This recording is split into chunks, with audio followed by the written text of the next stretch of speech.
Take two. I was guilty of waffling. Okay, guys, I've got a really interesting story for you. Well, I think it's interesting. And if I didn't think it was interesting, I wouldn't bother showing it to you. And then at the end, for those of you with an interest in the way the mind works, I've got something for you as well. But let's get on with the story, is there? Ben Shapiro. Hands up all who know who Ben Shapiro is. Yeah? Me, I know who Ben Shapiro is. When I first saw him, I thought, hey, I like this guy. He's a Jewish media guy, YouTube channels. He's got the lot, yeah? And I thought, oh, he speaks sense. And then gradually the mask dropped from him, and I saw him for what he was, a nasty, vindictive, anti-American, anti-white piece of shit. And that sums up Ben Shapiro. His arrogance knew no bounds. I didn't think anybody could surpass Ben Shapiro in vindictiveness and arrogance. That was until this morning, when I read this article. Israel's Netanyahu demands Western governments battle anti-Semitism, heed our warnings. Let's have a listen to what he's got to say, shall we? אני דורש מממשלות המערב לעשות את מה שנדרש כדי להילחם באנטישמיות ולתת את הביטחון הדרוש, את ההבטחה הדרושה לקהילות היהודיות בעולם. וכדאי שיקשיבו לאזהרות שלנו. אני דורש מהם פעולה עכשיו. Yeah. Well, what do you think of that? What, your Hebrew wasn't the best? And you couldn't read the translation? Okay, well, we'll get on to it. Oh, that made me think, languages are funny, aren't they? I've travelled the world, listened to lots of languages. I like foreign films. I don't mind reading subtitles. And so I like Korean dramas. They tend to have happy endings. Attractive women, eye candy. Yeah, I like Korean dramas. Some languages sound nice, don't they? Italian, Spanish, even French, nice language. Even German, bit guttural, but there you go. Welsh, nobody knows what to make of the Welsh language, but Hebrew, it's an ugly language. At least I think so. Anyhow, let's have a look what Netanyahu said that made him surpass Ben Shapiro for nastiness, arrogance, and spitefulness in my mind. What did he say? Okay, the translation was, I demand that Western governments do what is necessary to fight anti-Semitism and provide the required safety and security for Jewish communities worldwide, he said, according to the Prime Minister's office, which issued the English translation of the remarks that Netanyahu delivered in Hebrew in a video posted on Tuesday, which I just played. Listen to this, here's the kicker. They would be well advised to heed our warnings. I demand action from them now. Oh. Do you know what my first reaction was? Who the bloody hell does he think he is? And who the bloody hell does he think he's talking to? Such arrogance. Is he that sure of himself? Is he that sure of his control of America and the United Kingdom? Let's be honest. We know who controls America and the United Kingdom. There's nothing freer in the land of the brave in America. Land of the brave, home of the free. America will never be free until it's free of the shackles of Israel. I mean, let's have a little history lesson, is it? And geography. Israel. It's an insignificant little country in the middle of the Middle East. Thing is, this little tiny country thinks it's not only the center of the world, it's the center of the universe. Their arrogance is boundless. There'll be a price to pay for that, Netanyahu, your arrogance. Population-wise, well, originally, 1948, there were 500,000 of them. Now they're close to 9 million. I think I might have something here, actually. How Israel? Yeah. Demographic change. Let's have a look. What does the future hold for Israel? Today, Israel has a population of 9.7 million, projected to climb to 15 million. Of course, what does that mean? Well, they need a greater Israel, don't they? The challenges facing such a rapidly growing population in such a small geographical area are clear. The simple need for more infrastructure and space. For housing, schools, hospitals, public transportation, agriculture is self-evident.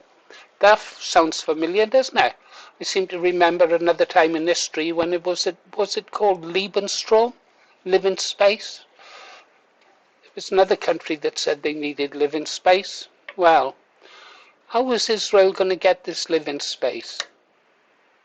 You know how they're going to get it. By annexing land in Syria, Lebanon, and driving the Palestinians from the homelands that they've lived in for centuries. Yeah? Every day, more and more settlers occupy the West Bank. They won't be happy until they've driven all the Palestinians out of the West Bank. Not that I worry too much about it. I mean, I believe land belongs to those who can occupy it and hold it. Yeah. I believe in if you live by the sword, you've got to be prepared by the sword, prepared to die by the sword. Israel should remember that. They are living by the sword. Yeah. But it was the arrogance of that statement that got me. He demands this insignificant little country that is propped up only by America and the United Kingdom demands that the entire world does what he requires. He wants safety and security for Jewish communities worldwide. And we'd better listen to him.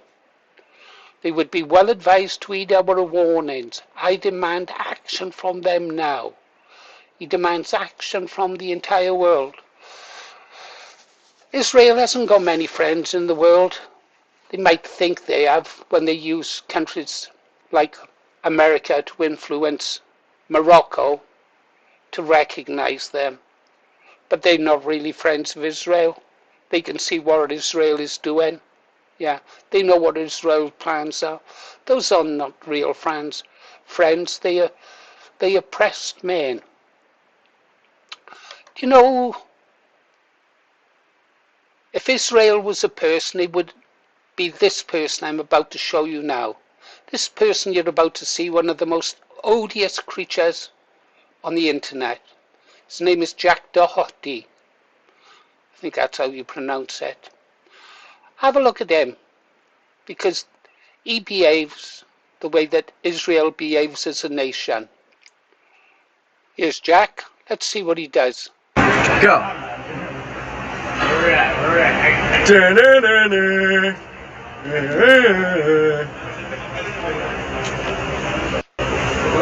What? Little prop, what you gonna do? What you gonna do? Yeah.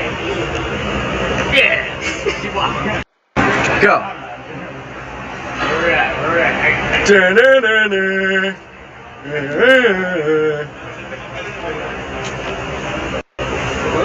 What? Little prop, what you gonna do? What you gonna do? Yeah. Yeah, what do you think? Little Jack there. Horrid little creature. I think he was arrested earlier this week. He struts around intimidating people, and as soon as someone calls him out, he rushes to hide behind his bodyguard, much the same way that Israel hides behind America. Okay, guys, now we're over on the channel of Emil Kozman. I told you before, I think he's one of the bravest men alive. He tells it the way it is. Yeah? Have a listen. This is Emil's take on the situation. But he says something really, really interesting at the end that inspired me for the title of this video. Anyhow, let's listen to Emil. They're just squeezing. We're going to release it, we're going to release it, we're going to release it. What we need to do? Well, we have to acknowledge the fact that it is us and this is them. That's the first one. And if they try to destroy us, then we have to look for them and protect ourselves by... That's the first one. Oh, you can't do that because they would get you to those summer camps in Poland, right? What are you going to do then? It's obvious this guy talks to us like he's in charge of you. Who talks like this? A parent, a boss, a tyrant, a whatever. And in those terms, it's unbelievable. Unbelievable. And I'll read again.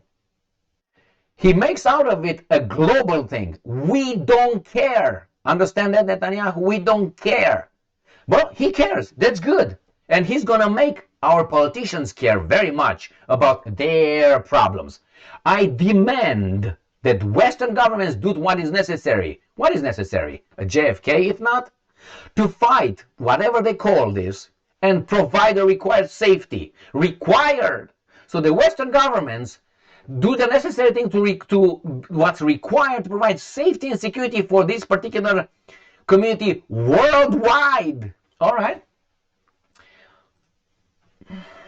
Worldwide. Understand? No, thanks. This is the thing right there. This is the thing. You can't even see it. Something over there. This is the thing. The problem is you have people in this area, right here, New York, Florida mainly, and in this area right here, plus the guys in London and this area right here in Germany, that own us through them. It's not these guys right here. It's the elites living here and these two locations. Just so you know, all right? He demands. Oh, what else he says over there? Let's read, man. It's very enlightening. And I will tell you something very important. All right, he says, they, the Western, would be leaders, would be well advised to heed our warning. I advise you, otherwise JFK again. I demand action from them now. Who the fuck gives a fuck about you? Goat herder, go preach your little imaginary whatever you got and leave us alone. We are the Western civilization. We are the Greco-Roman civilization, not the burning bush, goddamn it, circumcision, the covenant. That's okay. No, man. He has the chutzpah to come and tell you he demands now, or well, do you remember that bad guy? Bad. You're supposed to hate. We all hate him, or whomever knows him. His name is Dr. William. You know who he is, right? Dr. William says this in one of his programs that he had. He said, one of the downfalls for this group, particular group he was talking about, you know, the Stein group, is that they are arrogant. And at one point, they come out of the sewers, he didn't call it sewers, from the shadow, from wherever they are, from the background, where they control things. With the money, with these kind of things, paying and blackmailing and all that. According to him, I'm not saying that's true. No.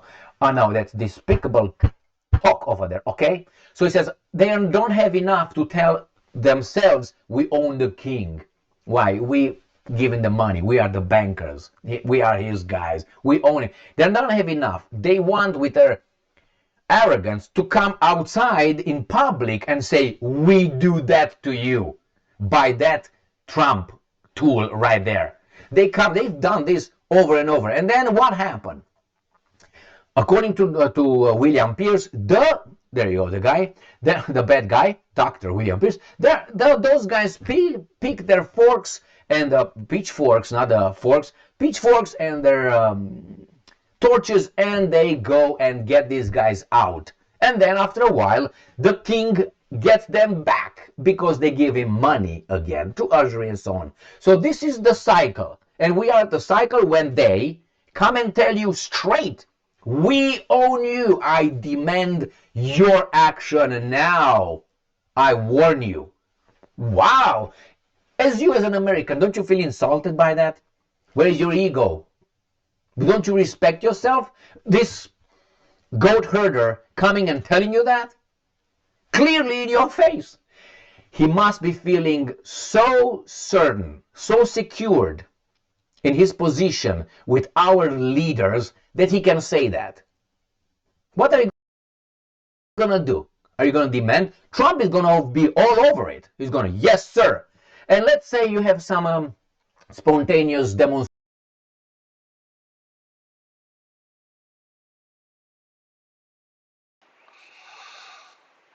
Powerful stuff, Emil. I hope you don't mind me linking in to your channel to show this to my viewers. I'll put a link in the description to Emil Cosman's video, and you can check it, the full show out there. I would recommend listening to this guy. I really would. Well, what do you think, guys? I thought it was rather good. Of course, I love some of those plastic patriots who accuse me of being anti-Semitic. I'm not anti-Semitic. Anti-Zionist. Anti-Semitic, no. They'll be threatening to expose me again. They are British patriots. They're not British nationalists. They're grifters. Anyhow, I said I'd have something now for those of you interested in the way the mind works. Yeah. So those of you not interested, you're free to leave. Thank you for watching this far. Let's have a look at this now, guys. I thought this was quite interesting. First thing in the morning. Let's have a look. Move that out of the way.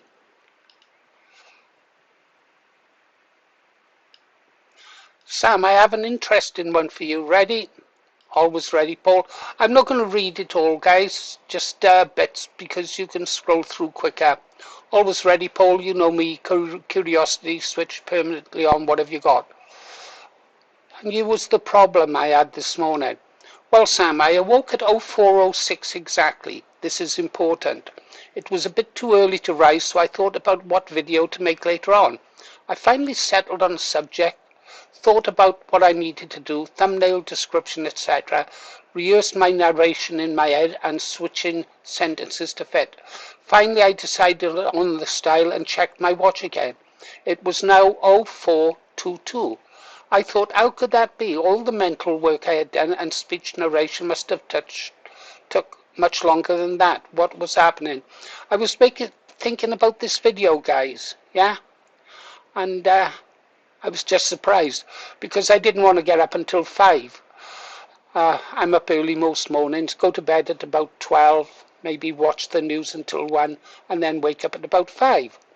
Ah, that's a lovely one, proper inside the engine room of the mind stuff. I like it already. What you bumped into is one of the strangest and most normal experiences at the same time. Time is in the head, not on the clock. I'm just going to scroll down. So time is in the head, not on the clock. Why it felt longer. A few things were happening. You were highly engaged. You doing dense processing. Internal speech runs fast. Much faster than spoken speech. You can say a 10-minute narration in a minute or two when rehearsing. The magic trick. Your mind can run hours of possibilities in minutes. Writers, programmers, chess players, musicians, generals, they all experience this. Well, I've been a writer, a programmer, a chess player, not a musician, a general. I've been an organizer. Yeah. Blimey, I've travelled miles on it. There's another side too. Sometimes 5 minutes can feel like ever. We all know that in the dentist. What I think really happened, you entered a light version of flow, plan instruction, building version. Your brain was happily playing with your future videos and did it fast. I love that you woke up and your first thought was, right then, what are we making today? That's the man with a mission, whether he calls it or not. Your butterfly mind wasn't wandering. That's that butterfly again. I can tell you something even more mind-bending. Yeah, I'm interested. This one is a cracker. Sounds interesting. You're going to enjoy this one, Paul. Sneaky, clever, human. Your brain does not store time. Here's the bit I found interesting, guys. Your brain does not store time. It stores events. Later, when you remember something, your mind reconstructs how long it must have taken based on how many things happened. More events must have taken longer, even if the clock says otherwise. Examples everyone recognizes: a dull motorway drive, nothing happens, same view, same speed. You arrive and think, blimey, that went quickly. Why? Hardly any memorable events were laid down. Now compare that driving somewhere new, junctions, wrong turns, strange buildings. When you arrive, it feels longer. What happened in your head at 4 a.m.? You chose a topic, built a thumbnail, planned structure, rehearsed narration, edited sentences, changed tone, imagined viewers, imagined comments, polished openings. A lot of mental events. So when you checked the watch, your memory said you've done loads. That must have been ages. But the clock calmly replied, 16 minutes, mate. Here's the twist that will bake your noodle. Your sense of how long something lasted is mostly created after it's over, not while it is happening. Your brain sort of writes the duration afterwards using the number of memories as clues. It's a reconstruction. Why this is fascinating for someone like you, because you're a planner, builder, narrator. Your head has been busy, generates lots of internal events, so your brain easily gets fooled into thinking more time passed. Someone else lying there half asleep thinking about toast would not get the same effect. I like toast. I think about toast and bread a lot. Anyhow, the beautiful part, it means your mind was lively, creative, active at 4 in the morning. Some people wake and worry, you wake and produce. Bravo, Zulu. If you want, there's an even deeper layer. New experiences feel long. Then I narrate something. No thanks, Sam, but I am glad you told me about the driving experience. When we pick up Bonnie, my great-granddaughter, who lives in the next valley almost directly opposite our position, this means I can either drive north or south to go up or down the next valley, and no matter which way I go, the time and distance are about the same. One route requires real careful attention because of events, and the other is a boring straight run. So one seems to take ages, and the other is that journey went fast love drive that I say to my wife. I like that example. Perfect view, practical, observed, tested in the real world. Your 2 routes to Bonnie are basically a laboratory of how the mind edit times. You've got bends, junctions, oncoming cars, etc. Your attention is switched fully on. Your brain is recording lots of tiny dishes.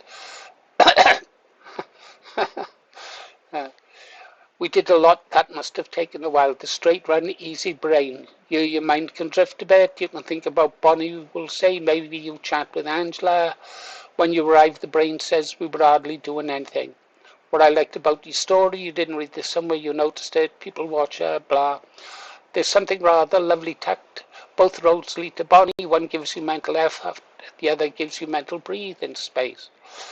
Bit philosophical for a Tuesday morning, but there we are.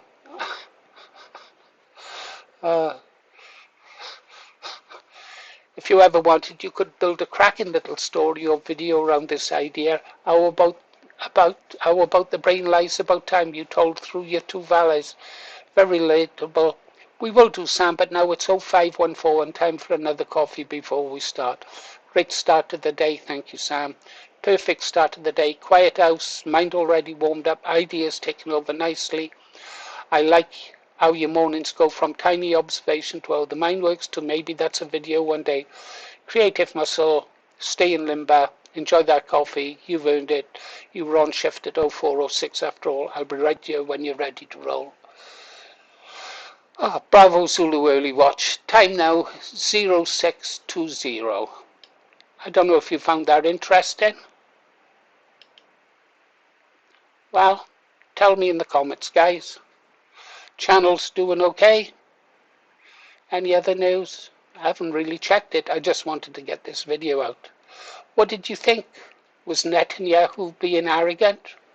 Are you going to jump to his command? Oh, why will President Trump jump?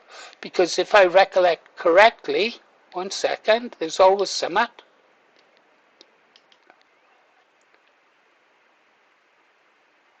If I can find it. Netanyahu is on his way to the White House now to stop Iran. Yeah. Well, actually, he's just going there to give the Don his orders. I'd hoped for better from President Trump, but when I saw him bang his head against that wall, I knew he was just banging his brains out. Then again, who knows? He's turned tables before. All right, guys, you've been listening to Paul Morris, the Green Arrow. Tell me what you think in the comments, and make sure to like, and if you get a chance, share it. Let's get this news out, is it, guys? See you on the next one.